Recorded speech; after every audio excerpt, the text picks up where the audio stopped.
Welcome to the Show Me the Way podcast. My name is Andrea Miller. I am your host alongside a dear, dear friend, Tammy Thompson, and we are so excited to bring this podcast to you. So, the Show Me the Way podcast is dedicated to exploring the journeys of those who have faced adversity and found themselves on unexpected paths. We will have meaningful, thoughtful conversations about challenges we have faced and how we discovered and forged new direction. Prepare to be inspired and to uncover your own strength as you listen to relatable and motivating stories. Life has a way of twisting and turning, and we often need a fresh perspective to understand how to navigate. Let's show each other the way.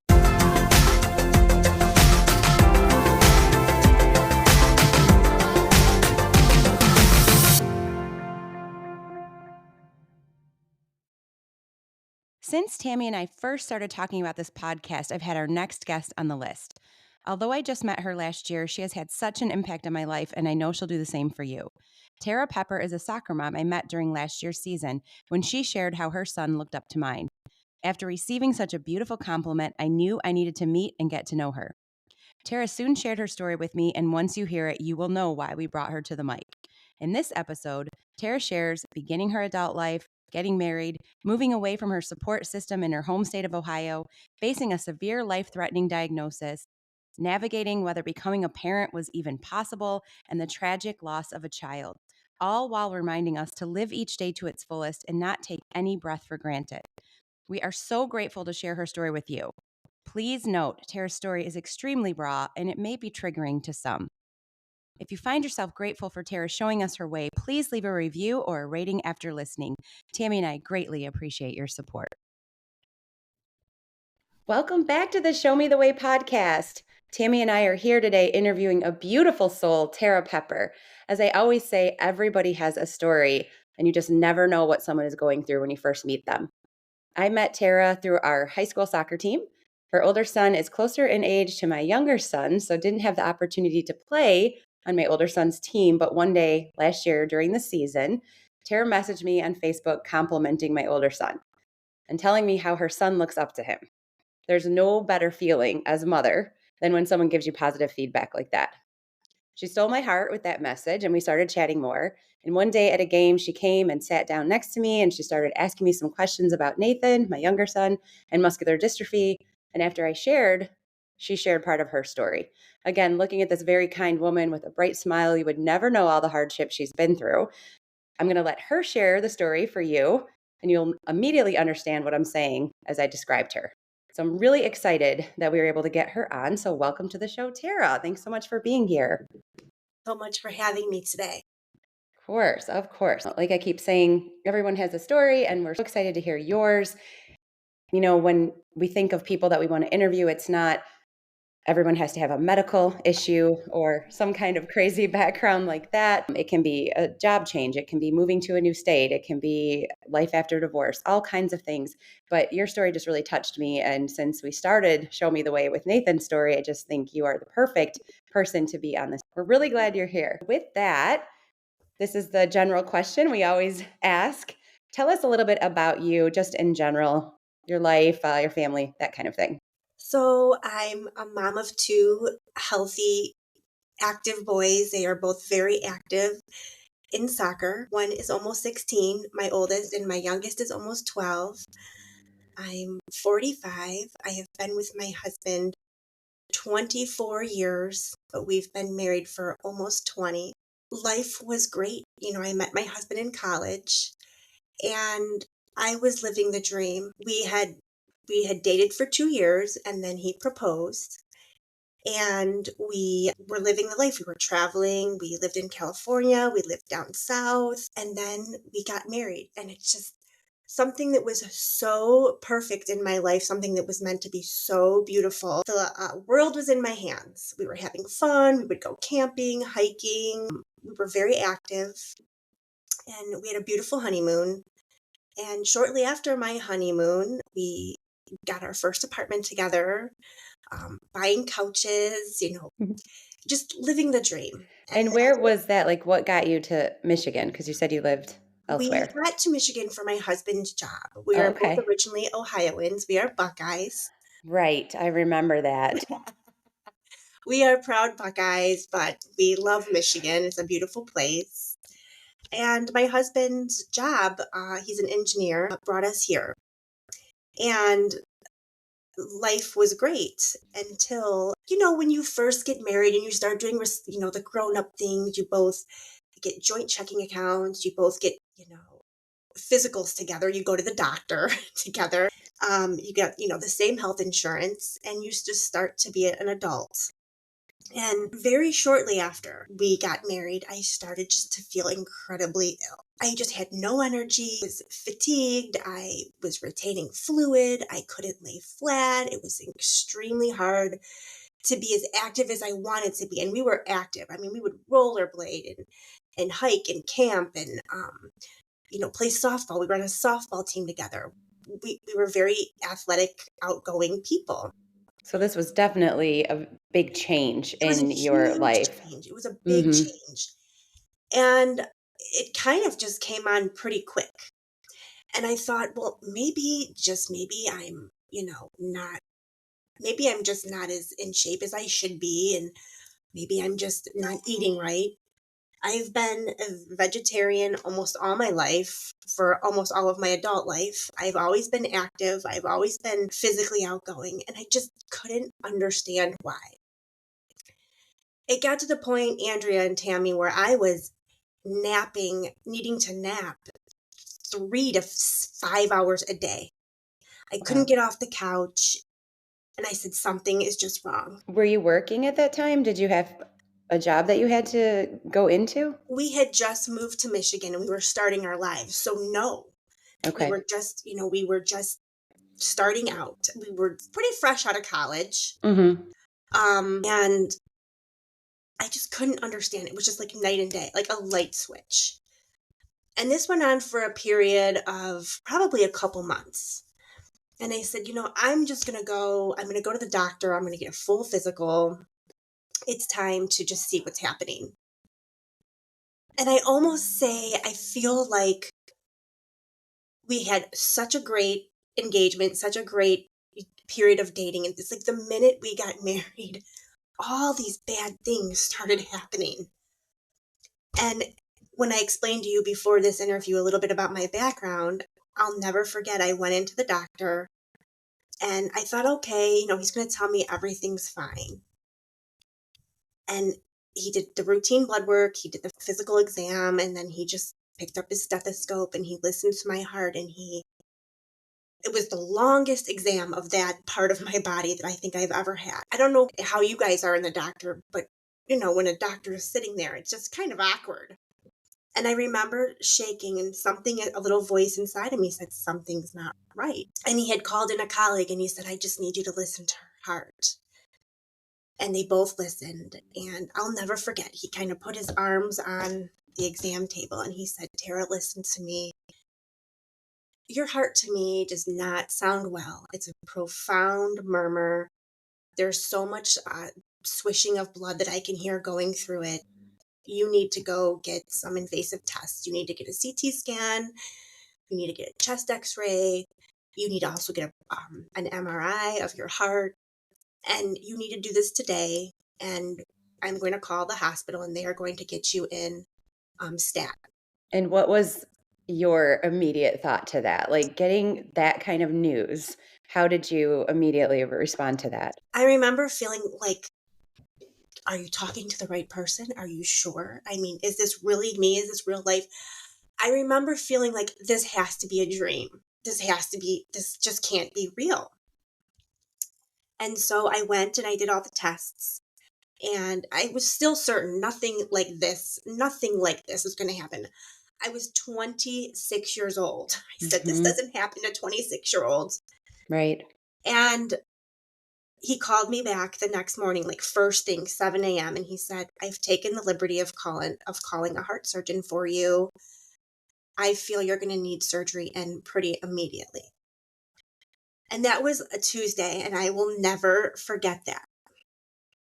My husband was at work, and I called him, and he immediately came home, and we went to the heart surgeon together. And I remember walking through those doors, and I remember seeing just elderly people sitting there. And I said, there's still no way that this could be happening to me. And I remember the surgeon saying to me, you were born with congenital heart defects of your heart, and it's a miracle that you've lived 26 years and have not known about this. But if we don't intervene immediately, you're not going to be alive in 6 months. Wow, I cannot believe that you had no other symptom before this in 26 years. No, it was pretty fast. And I think that the condition that I was in, I used all of my good parts, for 26 years. And then I think, Andrea, honestly, what it was is I had just gotten to a point of being so sick, and it was so acute and so fast. I was in complete heart failure. Wow, My heart was not unbelievable. pumping well. Gosh.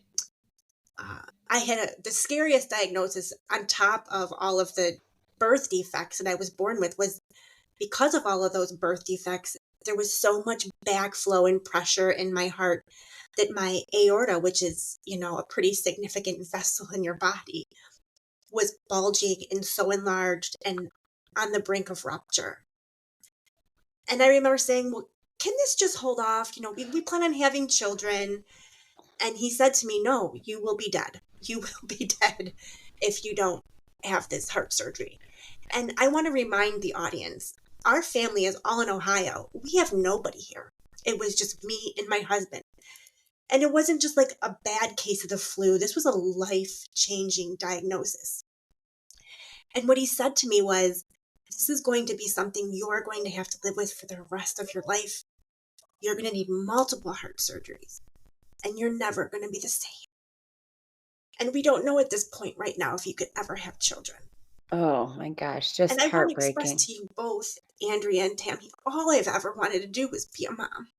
That's all I've ever lived for. It was very heartbreaking to hear that. I am sure. And like you said, to not have family here and to just get this kind of a diagnosis at that age. Wow. It's unbelievable because I know you now. So, just listening to you talk, and I find this with all kinds of people, including my son, the tolerance that you have for pain and for major issues like this, it has to be extremely high because obviously this had been going on. You were born with it, but you pushed through it and you were really active and you never stopped your life. So you could have had moments where you didn't feel good or something was going on, but you thought, that's all right. I'm going to keep going. It just seems like that's the type of personality that you have. I remember a point of being so angry. Like, how did I not know this? And I remember I turned to my mom at one point and I said, how could you have taken me to the doctor all these years and not find this? And it was just something, you hear about athletes just collapsing on the field and dying. That's what I had. My heart was Hmm. enlarged. I had so many things. And it was just a simple heart murmur. But I had this doctor who was just so brilliant, and he listened and he caught it when it was pretty severe. Is he still the same doctor that you have? He has since retired, and now he's like the chief medical officer of his hospital. Wow. And he will forever be part of my story, him and my first heart surgeon. Still send them Christmas cards. Wow. Okay, let you keep going here. I know I just asked to start. Tell us about yourself, and it just leads right into that. So I appreciate you starting with the story. So continue with where I had interrupted you, please. So January 26, 2006, I had my first open heart surgery. And I can't stress this enough. I don't know if you guys have had a surgery where you've been like completely put out, and you just, that moment of giving faith to God and saying, you have to take this for me because I can't carry this. And at 26, you're an adult, but you're really not. You're still a baby. And it was just me and my husband, and listening to them say all the risks. Well, you could die. This could happen. This could happen. You just had to have a lot of trust and a lot of faith. I went through the 5-hour surgery. I got through it. Luckily, I was pretty young. So that it wasn't as bad as my next heart surgery that I required 16 years later. But I got through it, and I had, 16 beautiful years. But within those 16 years, I had went to my doctors and I said, listen, I'm recovered, I'm active, I'm walking, I'm doing well. Can we start a family? And it was my whole medical team. We had a whole slew of high risk OBGYNs, a whole um, high risk cardiac team. And I was able to. I was able to get their blessings and start a family. Of course, things were always monitored and watched. I was able to have my first son, Blake, who you know, Andrea, in 2009. And I was so concerned because they said to me, there is a 25% chance that you could have children with heart defects. But we're not going to deter you from having children because, it's it's just it's a lower chance. I had my son and I got through it. My body tolerated it pretty well. Granted, I had to have planned C-sections and my heart could never tolerate a full pregnancy. So I always had my children at between 32 and 34 weeks. And that was with a lot of bed rest, being watched by my medical teams. And I remember having my son, and it was so amazing. And he was so healthy. And the first thing they did when they whisked him off is checked him. And, he had a healthy cry and he was healthy. And that is the moment that came full circle for me. Because I can't, when I tell you my lifelong dream is to be a mom, that's all I want. If all I ever do is just be a mom, I'm okay with it. And And how was the pregnancy? Were you okay during the whole pregnancy with Blake? it was hard. I had to have a lot of bed rest and I took a lot of medications, but I got through it and I did fine. That pregnancy was fine. In 2010, we wanted to try for another child, and I became pregnant with my daughter. And that pregnancy from the get-go, I knew something was not right. I was okay, but I just knew something was wrong with her. Mother's instinct. Total instinct. Total instinct. And it was at, the anatomy scan, 18 weeks. I'll never forget it. They said she has a severe congenital heart defect. She has what's called hypoplastic left heart syndrome, where the left side of her heart just didn't develop. And it was in 2011. And back then, 50% of those babies died and 50% lived, but with multiple surgeries and heart transplants. And I remember them saying to me, you could abort this pregnancy. You can totally do that because we just don't see her having a strong life without a lot of interventions. And me being me, I said, that is not my choice. She was put here for a reason. And that diagnosis alone was so tough on me and my marriage. And she had to come C-section at 32 weeks. I was in the hospital 5 weeks before that. She came at 32 weeks and 4 days because my body wasn't tolerating it. And immediately on day 3 of life, she required her first open heart surgery. And it was, I couldn't even, wasn't even able to hold her. How much did she weigh? Was she really She was, small? she was a healthy baby. She was at that point, she was about 4 pounds. Okay. But it's a miracle. We had her at Mott Children's Hospital. And it is a miracle with those heart surgeons of those little babies. I mean, their hearts are the size of walnuts. And because she was premature, they did, instead of going right away with the major surgery that they would do on a full-term baby, the plan was to do 3 small heart surgeries. And she had so many setbacks and she was so sick. And we never left the hospital. We stayed there. We stayed in the Ronald McDonald House. And that put such a toll on my marriage because my husband we would take shifts. He would stay and then leave for work. And then I would come in because I still had my 2-year-old, my little boy at home. Right. And our parents and families were in Columbus. They could come up when they can. But my mom was still working full time then. It was on us. And we lived out of a suitcase for months on end. And it was such a trying time. It was so hard. If I wasn't at the hospital with her, I was home with my son, and then my husband would take over. And luckily he was able to start working from home, but it was just complete chaos. It was so hard. So then after her third surgery, they said, well, she can come home. And we were so excited. We were there so long. Her medical team became like family. But they needed to put her through the cath lab one more time to check her pressures in her heart. And it was supposed to be a 20-minute procedure. And the minutes were ticking by and minutes were ticking by. And it was 2 hours. And they said, it's just taking a little longer. Go to lunch. And I knew something just wasn't right. And I had just had a baby less than 6 months. So I was still healing. We went to lunch and I just knew this intuition, something's not right. We sat down to eat and the hospital called and said, you need to get here right away. She's in cardiac arrest. We literally just left the food on our table. We threw like a $50 bill down. And I was holding my 2-year-old and we ran in there and they were just pounding on her chest. Pounding on her chest. And I remember she was gray. I knew she was already gone. Wow.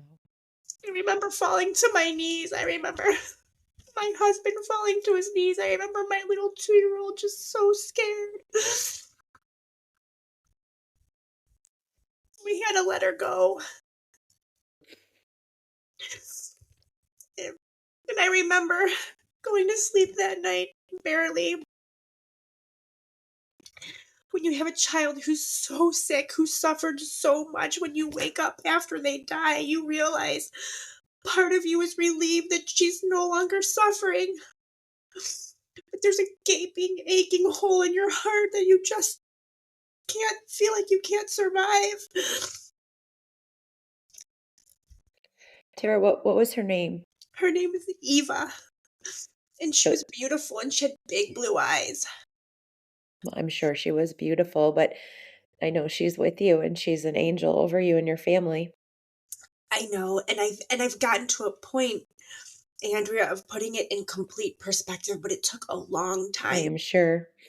And it's still, I miss her so much. But that was another thing that you really had to come through a point of like adversity, like planning a funeral and doing it on your own and um, getting through that and just making such hard life decisions. Now, you weren't even like, how old were you at this point? Oh, well, this was years later. So But I still, had my first son at 30. I was 32. still to make those types of decisions early. I mean, relatively early still, Right. and without your family living right next door to you.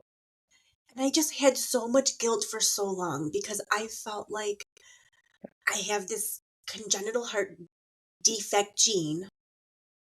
And I just, a lot of self blame and a lot of anger. But I remember in time, it took months, kind of just feeling a little bit of relief because honestly, had she come home, she would have needed 24/7 nursing care, oxygen around the clock. She would eventually have needed a heart transplant. She probably just wouldn't have had the life that we all imagine for our kids. And I know, Andrea, in some aspect, you can relate to those challenges. Yes. And I remember my medical team coming to me and saying, you know, your heart's getting weaker. And if you want to try for one more kid, now is the time to do it. And I remember And having, when was that? I'm sorry, how long this after? was pretty relatively close, uh, 2011. Okay, So I was still grieving so hard, I'm sure. but I knew that my body was on a time crunch. And we said, okay, we tried for another child and I got pregnant with my youngest son, Toby. That pregnancy, surprisingly, was very smooth. Um, we found out, we did every anatomy scan that we could. We had found out that he was heart healthy and I had him. He came at 34 weeks and he was healthy. He only had to stay in the NICU 2 weeks. And it's so, my faith and my belief system just got greater because I look at him, Andrea and Tammy, and he looks identical to her. The biggest blue eyes. Um, she had passed on at about 6 months old. And I remember I conceived him on her first birthday. So I feel like, it was just meant to be. And so my heart I was happy. I was still grieving. And I know I'll always have her. She will always be with me. And I will see her again one day. I do believe that. So I got through, that was the chunk of 16 years. And Andrea, I've been living the dream. I've been raising my boys. We've been doing soccer, club soccer, high school soccer, doing the family trips, all the things. And then in August of 2021, I went in for my yearly cardiac visit and they said, well, it's time. You need heart surgery number 2. And this is going to be the big one. We have to fix multiple defects. We have to patch a hole in your heart. And it was during COVID, it was like the tail end of COVID, and nobody can come in the hospital with you. You're on your own. And um, it was so incredibly hard. I was in the hospital 32 long days, 32 away from my family. I couldn't have visitors. Very briefly, it was a very, very hard surgery. Went into complete heart block, which means during the surgery, the electrical impulses in my heart stopped working. So my heart no longer pumps on its own. I'm 100% reliant on my pacemaker.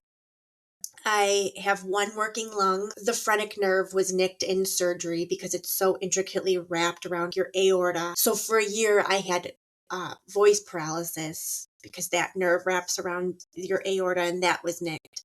It was just a very hard, long surgery to recover from. And then I caught COVID in the ICU after having massive open heart surgery. So I had to go back to the COVID floor, and that's when they were coming into your hospital room with spacesuits. And I remember thinking, I'm going to die. I am not going to survive this. It's times like that where I feel like you pray so hard, and I feel like I do believe in a heaven, and I believe my daughter's there. And I remember saying, please just help me get through this. Help me. I need to get home to my babies and my family.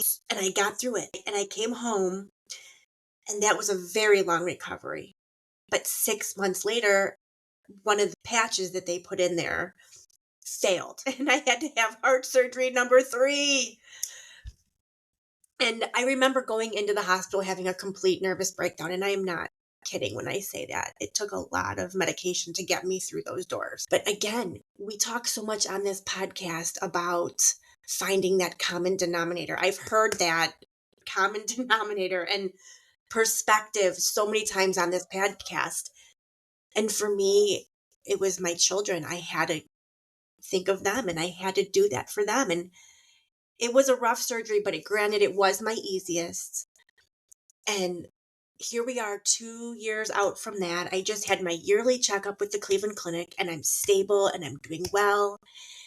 And my medical team says to me all the time, Tera, we cannot talk about quantity. We can't tell you how many years you have. We can't tell you how long you're going to have, the time that it's going to take till another intervention. We have to talk about quality, make every day count.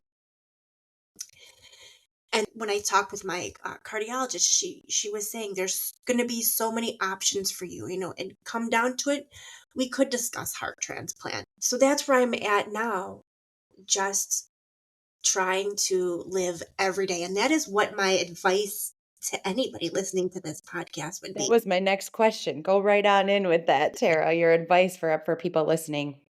Or no matter what you're facing, no matter what adversity you're facing, if it's something big, small. You just have to find something within you. Dig deep, whether that be your children, your faith, a dream, a goal, and you just have to keep going.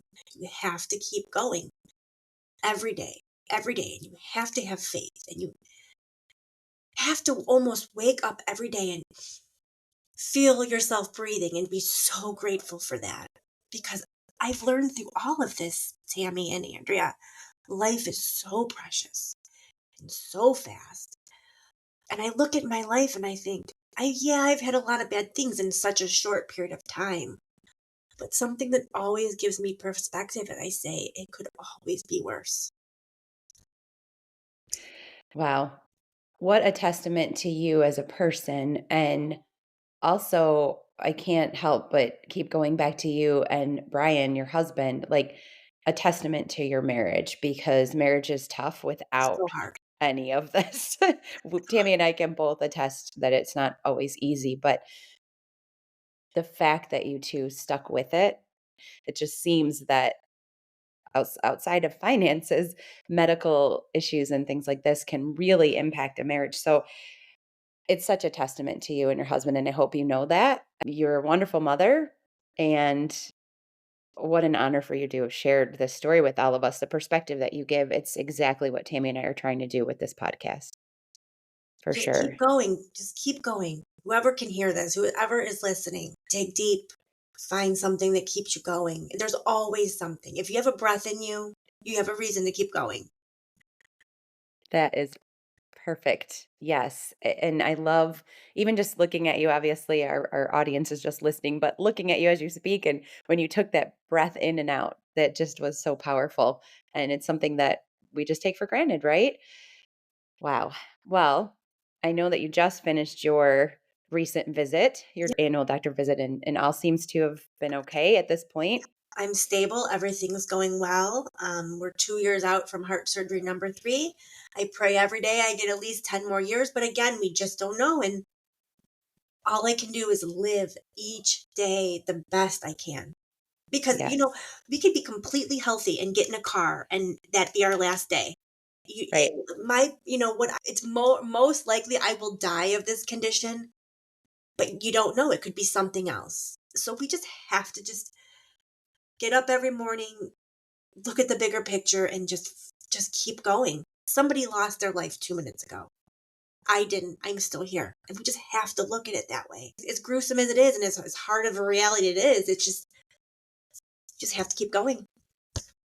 Well, thank you so much for sharing that. We talked before we pressed record here and said this was going to be raw. And I know both Tammy and I expressed emotion, shared emotion along with you. And just, we're not in the same house right now, but holding your hand definitely. And I'm very honored that you, like I said, when somebody compliments your child, you're like, I love you. When you said those kind things about my older son, it just meant so much to me. And I knew, okay, here's somebody that I need to get to know. And you were very open, just coming to sit down next to me, sharing your story, and then sending both Tammy and I a lot of information before today's episode. And then everything you just shared with us and the listeners. It means so much. And like I said, it's exactly what Tammy and I are trying to do with this Show Me the Way podcast. We want to hear your stories because everyone has one. They're all different. They're all relative. They all mean something to that individual. But I know a lot of people are going to be amazed by your story and by your wonderful perspective. And hopefully they learn and take that with them and think more about their daily breaths after listening to your beautiful message. So thank you. And also this episode is dedicated to beautiful Eva. This episode's dedicated to her. Thank you so much for sharing and being here with us. And it just was an honor having you here. It was a complete pleasure to talk with both of you today. Thank you so much for having me. Have a great day. Thank you. Make And it you, count. yes, definitely make it count. Thanks for showing us your way, Tara. All right. Thank you. Thank you for joining us for the Show Me the Way podcast. We truly appreciate you tuning in to today's episode about overcoming adversity and finding your path. We hope it brought you new insights, empowered you with perspective, and inspired you to find joy in your journey. If you enjoyed this episode, don't forget to subscribe and share it with someone who could use a little motivation. Until next time, keep seeking the light and showing the way.